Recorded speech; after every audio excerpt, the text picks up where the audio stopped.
Welcome in. Glad to have you aboard live on tape from Horseshoe Lake Charles Caesar Sportsbook. Scooter Hobbs, Rick Serra for the next 30 minutes, and then there were only two. You know where he's at, right? The Zulu Parade in New Orleans. His annual pilgrimage to the Crescent City. I mean, you're making me feel like a dummy. When did black become a Mardi Gras color? You look good. And what has Augusta National got to do with sorry. Mardi Gras? I'm just a black. They throw beads at Augusta? I'm a black and gray kind of guy. Mardi Gras is great, but I just can't put in all those colors. But I give you all the kudos and credit in the world for doing it. Happy Mardi Gras to you. I mean, this thing, in this Southwest Louisiana, the Merchants Parade is thick with people. I did the Children's Parade. I've done it before. Yeah, you've done it before. It's gotten a lot bigger. Years ago when Jennifer was young. It's gotten a lot bigger. I mean, 15, 20 people deep. And of course, the Crew of Crews Parade, more than likely it was a wet Mardi Gras.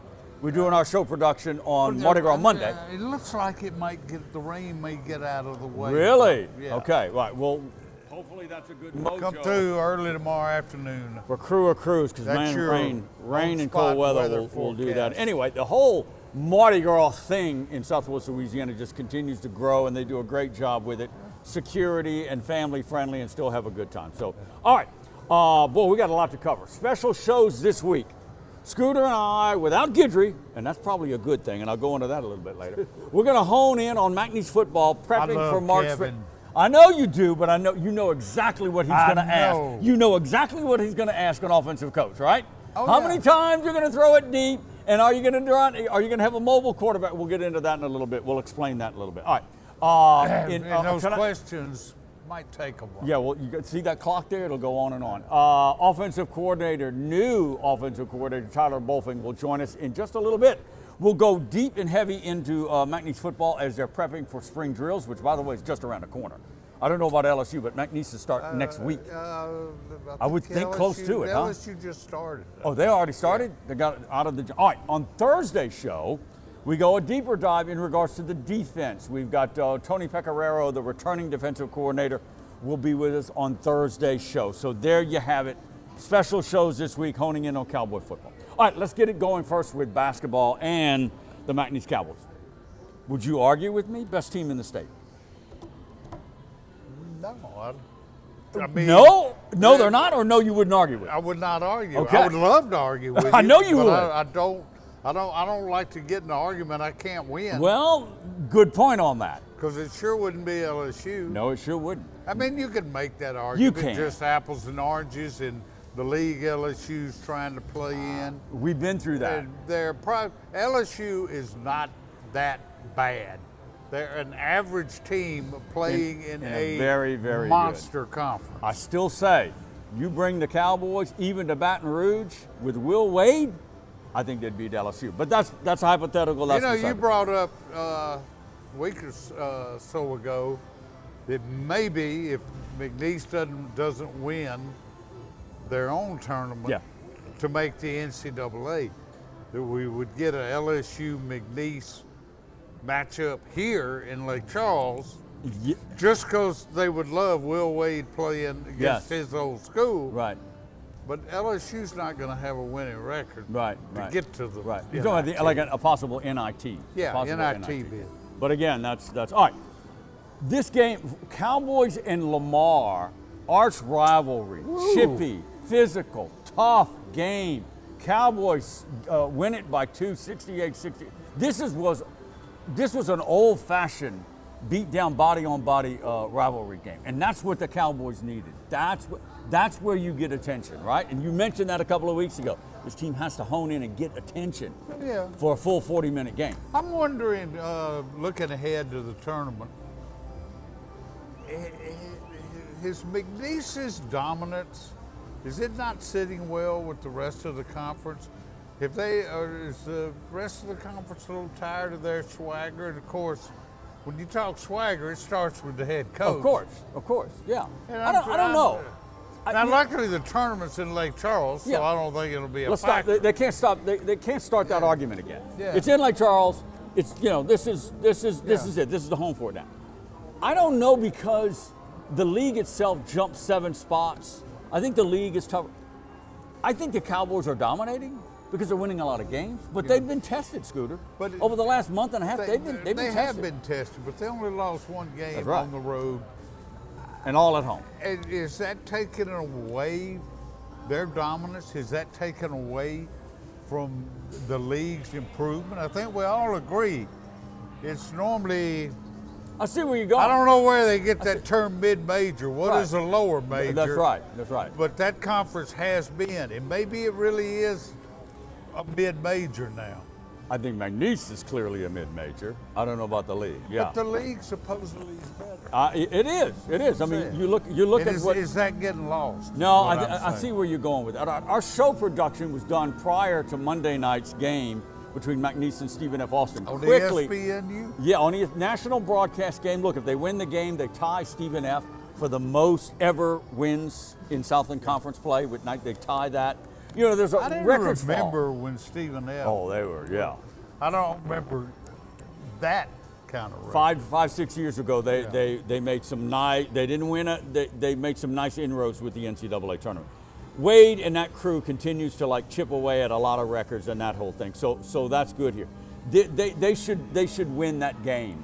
We don't want to go out on a limb like we have been going, but they should win that game and go in with great confidence and great momentum, and of course, you know, the double bye. They've got it all at their fingertips. Well, and they earned it. And to me, when you're a one-bid league, you should give every advantage. Everyone. Sort of paying the refs off to the team that won the regular season. No doubt about it. No doubt about it. All right, staying on Southland Conference hoops. Last week, after our show production, a story broke out of New Orleans with UNO. 4 players suspended, involved with an NCAA sports betting investigation. The same day this comes out, UNO names Master P. Remember him from the 90s? A legendary I couldn't name rapper. any of his songs. Me either, but Percy. But he was famous enough where I've heard of him. Exactly. Percy Miller, named president of basketball operations for UNO. Scooter, is this yet another nail in the coffin for UNO in the Southland? Now, these are allegations of sports betting, but this is not a good look. Well, not a good look for a struggling university when it comes to athletics and a struggling basketball team. Face it. It's a school really with their following is close friends and family. Yeah, exactly. It's a big school. Yeah. But it's a commuter school. It is. There is not that attachment to anybody outside the school, and very few even there, because they drive 2 in classes every day. Yeah. You know, it's tough on a school like that. It is. To build much support for its athletics. Not a good look, though. And you don't have the anchor of football either. No, you don't. And kind of in a related story, we're working on Southland Conference Commissioner Chris Grant to be on the show next week. We'll take up some of the UNO issues on like that. All right, let's quickly go to some baseball. McNeese Cowboys. I mean, best start in 34 years. They are getting some pitching. I mean, pitching. Multiple guys are getting hits. They got 3 guys batting over 300. 9-1 could be 10-1 after Tuesday's. Should be a win over Dillard. Go to LSU, now number 1 in the country. That Frisco tournament was. That was that was the ranked team they played was Dallas Baptist before. Yeah, and they won that one. Won that one, but that was I don't know about Sam Houston, who really gave LSU a pretty good game in the end. But the first 2, Kansas State and Nebraska, I watched those games. Those were quality teams. They were good teams. So I really like this LSU team. Their pitching wasn't nearly as dominant this past weekend as it had been. A little tick up in competition. Good showing though in Frisco. 3-0. You gotta like what you see. I like the way they have more. They don't have to hit a home run to win games. That was the problem. Well, speaking of home runs, Rose Pine's Ethan Fry got a homer number 2. Big kid out of Rose Pine. Up against the clock, we got Cowboy football getting ready for spring drills. Tyler Bolfing caulking offense when SoundOff comes back to Caesar Sportsbook. Stay right there. There's nothing better than a game and great tasting Miller Lite. It's less filling, Miller Lite. Tastes great. Never understood this argument. Let it be both. Miller and Miller. I like it. What's bugging you? Is it roaches? They're the first pest you think of for indoor bugs and a health threat. At J&J, we offer weapons to eliminate and prevent infestation of your home or business. Let us take care of what's bugging you. Contact us today for a free inspection. When you can't rely on technology, you can rely on Mountain Cold Refreshment. Dave's back on. Coors Light. Choose chill. Horseshoe Lake Charles, welcome in, of course, down here all through the month of March. Big winnings. It's called 2 times credit multipliers. Get that Caesars reward card. You got to be a member. Go to the promotional kiosk anywhere on the casino floor. Get that thing swiped. The trick, though, you only have to swipe it once, Scooter. You activate it. You're in the system. You're qualified to win. At the end of the promotion, at the end of March, you'll see if you're a winner because they're going to give you 2 times credit multiplier, which means you get free casino play. 2 times credit multiplier You're all through the month. Winners. Oh, hey, all winners. Speaking of being winners, we want to welcome in McNeese Cowboys' new offensive coordinator, Tyler Bolfing, to the show. First time ever. Yes, sir. We appreciate it. First See you, time as a Tyler. player, coach, and the whole shebang here. We appreciate you coming in. I'm going to tell you right off the bat, Coach.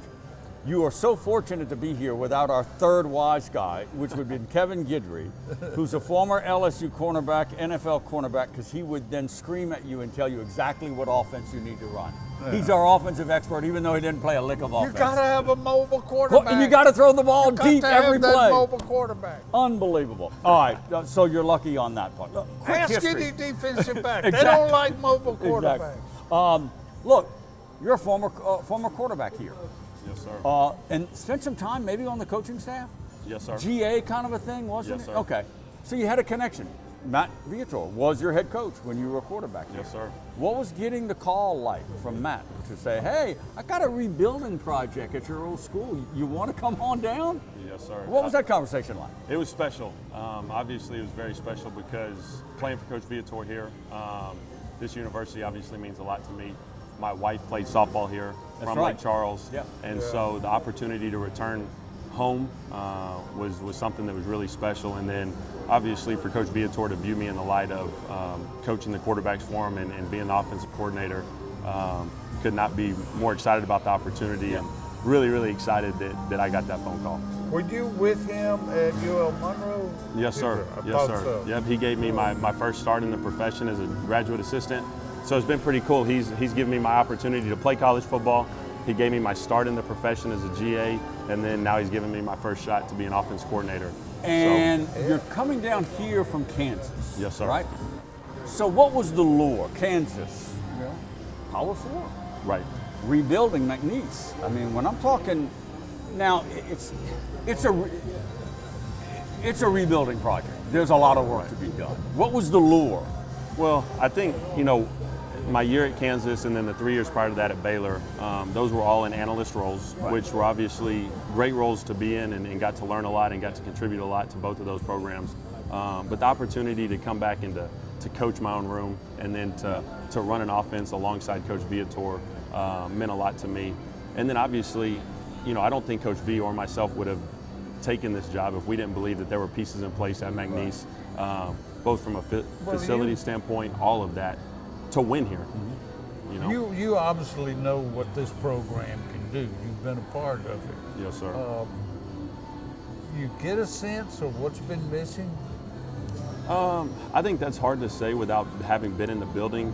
What I know is this: since I've been back, I've been really impressed with our kids, the way that they've worked, the way that they've kind of just started soaking up everything that Coach V's been telling them.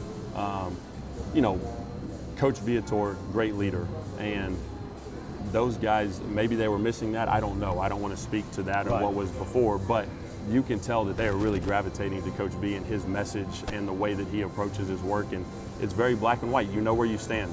When you're doing right, when you're doing wrong, you're going to be corrected. You're going to be told that you're doing a good job if you're doing it right. And I think the black and white of what's been going on over the last couple of months is something that kids have really gravitated to. Yeah. Well, through the portal in high school, y'all signed like 150 players, I think. How many of them are already here? So we signed 13 high school kids. None of those guys are here yet. They'll report in June. the transfer portal class, every kid that we took in the transfer portal, which was between 7 and 10, I don't know the exact number, those guys are all here. And so they've been good additions to our team to this point.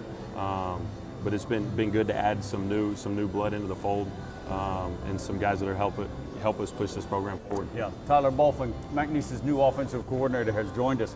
We're talking in depth on tonight's show later in the week. Defensive coordinator Tony Pecoraro will join us, and we'll go to the defensive side. I'm going to tell you what this program has been missing in 3 years. You want to know my opinion? Look, it starts at the most important position, your old position, the quarterback position. Could not get the position right. They went through upwards of a dozen different guys in 3 years. You can't win like that. Let's go to the lead. It wasn't necessarily all talent that they were missing. I won't go there with you. Okay. Let's go with the lead. Jake Strong, transfer from Texas Tech. He's the quarterback. Yeah, well, right? He's the guy. He's not the guy yet, but he's the guy. Obviously we want him to be the guy. Is his job to lose? Could we say that? Yeah, you know from not my put position. It negative. Right, from my position, I'm not gonna gonna say that right now because I think there is going to be a competition. I will say this though, Jake has done everything that we wanted him to do since he stepped foot on campus. And you had a critical relationship. I mean, Aaron Ingram and yourself, I mean, courted, want this guy, but you had a relationship with him. Yes, sir. We had recruited him at Baylor when I was on staff at Baylor. And then a lot of the Texas Tech staff was at Baylor the year that we won the Big 12 championship in the Sugar Bowl. And so I was able to call a lot of people in the building, including my brother-in-law who's now on staff at Florida Atlantic, but was in the building at Texas Tech to kind of get the ball rolling for us, for him to come to McNeese. From the opposite standpoint, what is job one for the spring? I think besides getting introduced to everybody. Yeah, I think job number one is to just establish the identity that we want to have in place. The details of this is how we run ball plays, this is how we communicate, this is how we execute, this is the kind of effort we play with. I think that's job one. If we can get that done in spring ball, then I think that's going to set us up for hopefully a lot of success in the fall. Yeah. Tyler Bolfing, Cowboys' new offensive coordinator. We'll take a pause. We'll throw that flag when we come back. I want to pepper you with more Jake Strong and quarterback questions. Yes, sir. Get ready for that. We got a lot more to talk about with Tyler Bolfing. When SoundOff continues from Horseshoe Lake Charles. Stay right there. Coors Banquet, the same brewing tradition since 1873. When you're the favorite beer of rock stars and cowboys, you don't compromise. That's our legacy. What do you want to go down in history for? Start your legacy. Coors Banquet. There's nothing better than a game and great tasting Miller Lite. It's less filling, Miller Lite. Tastes great. Never understood this argument. Let it be both.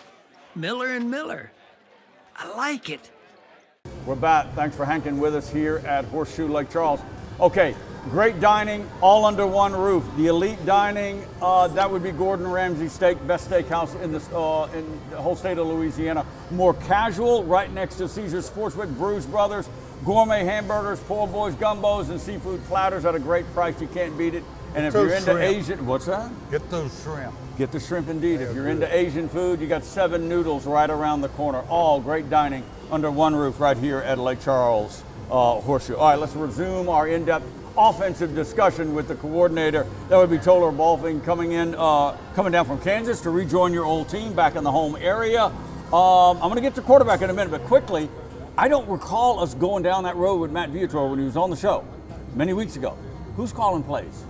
Well, I think there's still conversation to be had exactly between who's going to call it. I know in the spring I'm going to handle most of it, but that's kind of the beauty of what we're doing right now is the building it together and the experiences. Feeling things out. Yeah, yes, sir. Yeah. And so putting it in place to where we both know it and can communicate it to one another at a very high level. That way, whether he's calling it or I'm calling it, we're able to communicate the way that we need to.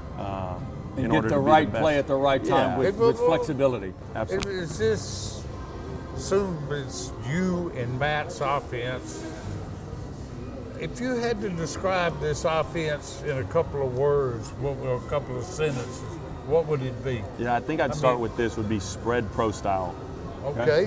Which I know is kind of a unique. Succinct. Yes, sir. Kind of a unique way to put it, but we're going to run the football, and that's what we're going to do. We're going to establish the run. We're going to play action pass. We're going to naked, get the quarterback on the perimeter, have some RPOs sprinkled in. I Obviously, we'll drop back pass like most people do, but try to really limit the drop back passing. You know, when we're throwing the ball on base downs, up tempo, have the ability to do that, but also have the ability to huddle when we need to slow it down for late game situations. With getting to know each other in the huddle every huddle. Yeah. Well, Yes, let's sir. go there. All right. Look, Alex Flores, you know, he did some things late last season. Jake Strong coming on in here with a strong arm, big 6'2", 210-ish, something like that. Yeah. Give us some attributes. Tell us what Jake Strong can add to your offense and to your play. Yeah, I know the number one thing that he adds, and I think it's probably something that you alluded to earlier about maybe what's been missing from the quarterback position is, I mean, he is as good a leader as I've been around. He is arguably the hardest worker in the building and works really, really hard to perfect his craft, to build relationships with his teammates, does everything the right way.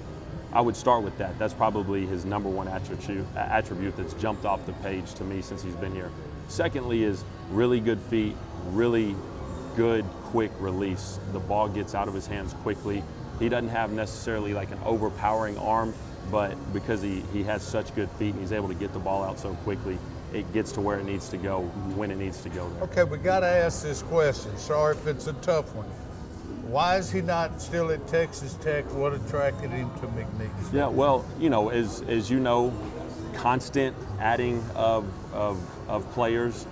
They ended up signing a young kid at Texas Tech. There was a 5-star kid there that a lot of people in Lubbock believe is going to be the next 4-year guy at Texas Tech that everybody talks about. And so I think Jake saw that, hey, my opportunities may be limited. I want to go somewhere and be the guy and prove himself. And prove himself that he can be the guy and that he can play at the Division I level. And so he got out and luckily we were able to land him. And so I think he's really excited about the opportunity to be the guy as well. You hear a lot about in offensive schemes on any level. Well, primarily, we'll call it college and the NFL. And you know it, you play the position. The ability to think quickly, the ability to recognize and analyze a defensive front, and then, of course, the disguises. Right. How is his football IQ? How quickly can he make decisions? Because that's half the job is up here. No question. And obviously there's a lot to be said for that about him because we haven't gotten into spring ball yet. But from what I've seen so far in the conversations that I've had with him, very high IQ. We're talking about things at a 300 level already. Just some things that I want him to process and look at in the way that I want him to approach seeing defenses and attacking defenses. And as we talk through these things, he's able to regurgitate. He's able to spit out things that he's done in his past, which is big, huge. Very big. It makes your job so much easier. Yes, sir. Everybody's job so much easier. Absolutely. You know? Okay, all right. Let's bullet point some things here. Running back row. Pretty strong. Yes, sir. When you had leading rusher Joshawn Barbie. He's at Marshall now, right? Right. How strong is the running back row? I think it's strong. I think obviously when you talk about the top two right now, Trevante and you got Bryce Citizen Strong. You got another strong in there. I think those two guys, from what they've been putting together this offseason so far, has been really impressive. I think it's a good group. Excited to see what they can do as we get into spring ball. Trevante Citizen, didn't mean to interrupt, but I got to go there because it's been my pet peeve for me. Trevante Citizen, is he healthy and is he going to run? He's healthy right now. He's doing everything that he can be to be on the field, and so I've been really pleased with what he's done to this point. Okay. I want to, not so much McNeese-centric here, but your last two jobs, analyst at Baylor and Kansas, Power Fours. What exactly, this is the new big deal in college coaching. What exactly do the analysts do? Or does it vary from school to school? Or certainly varies from school to school. My primary role was I had certain pieces of the game plan, so I was the advanced game planner. And so, for instance, if Kansas was playing Baylor the week before we got to the Baylor week, then I was prepping Baylor game plan to head start and to try to expedite Coach Grimes's and Coach Zabrowski, who was our quarterback coach, so try to expedite their process. But basically doing detailed scouting correct of the opponent of the week early. Yes, sir. That's exactly what I'm doing. How much on-field coaching? Well, early on, it was against the rule for analysts to be on field. This past they year, changed that, didn't correct. they? This past year, and so this past year it was a lot of on-field coaching. In fact, a lot of the tight end individual time, because I was working hand in hand with Coach Grimes, he would walk around with the rest of the offense while I was actually running the individual That's with the a tight huge ends. change. Yes. That's an added coach on the field. Absolutely. 5 seconds or less, and I hate to do it to you. Are you pro spring game or anti-spring? A lot of programs is. Yeah, I think right now at our level, especially being year one, pro spring. Your level, first year, you're right. Yes, sir. That's Tyler Bolfing, Cowboys' new offensive coordinator. We're coming back, final round of the show, so stay right there. What's bugging you? Is it termites? The season is now and they are swarming. At J&J Exterminating, we offer some very effective weapons against infestation of your home or business. Let us take care of what's bugging you. Don't wait. Contact us now for a free inspection. J&J has protected Louisiana homes and businesses for over 60 years. Call him today, make the pests go away. J&J Exterminating. Yeah. All right, back to Horseshoe Lake Charles. Many thanks for Cowboys offensive coordinator Tyler Bolfing. Join us. Remember, Thursday's show, defensive coordinator Tony Pecoraro will join us to talk about Cowboys defense, all in preparation of March spring football drills and the like. Let's stay on football. Let's stay on the defensive side. How much of a ding to Brian Kelly's staff of losing defensive line coach Bo Davis to the New Orleans Saints? Very He's going popular down. guy I know among the players. Yeah, only 1 year though. Only 1 year. Yeah, but they know of him. Okay. And it's a loss. Yeah. And, we'll know how big a loss it is when he hires somebody else. That's right. All right, so speaking of that, word came out of around Gainesville that a Gerald Chapman was approached by Kelly, and he said, hey, thanks, but no thanks. I'm going to stay with the Gators. Well, I mean, okay, that's his prerogative. I get it. I get it. Not a slant on. No. I'm sure it'll be all over the internet. You see, you got to get. Nobody's going to come play for that Yankee or coach with that Yankee. But Scooter, I didn't realize this. No. 7 defensive line coaches. I did not realize that either. And that's over 2020, 5 years. Yeah, we'll call it. And there was a call it 4 serious years. illness involved in You're right. that too. Right. That's and, a lot of D-line coaches. Pete Jenkins made his 15th appearance on the coaching staff. And right. I love Pete Jenkins. It happens. You're going to lose good coaches. Bo Davis to Kellen Moore staff, the Saints' new D-line coach. All right, here's my segue to the Saints. Reports out of New Orleans. They are considering releasing Tyrann Mathieu. And I'm not shocked by this. And this is Mathieu said just at the end of the year, I want to play 2 more years. And I don't think he's dropped off that much. Is it? I don't think he's as physical as he was 4 or 5 years ago. That's just, I could be dead wrong. One of my favorites. He is a favorite. He is a favorite. I'm letting my heart get in the way of, We'll see. It's just reports. Again, I don't want to be a Donnie Downer, but there's not a whole lot of up news about the McNeese Cowgirl basketball team. They failed to make the conference for the 2nd straight year. All right, they had a couple of chances to possibly get in as the 8th seed, but they lose. Yeah. When you lose, you don't get the invite. This is a program that has teetered. I don't know what the answer is there. I mean, better players. When that coaching hire was made, I thought it was a good hire with Kennedy. We'll leave that up to Heath Shore. We'll see where it goes on that.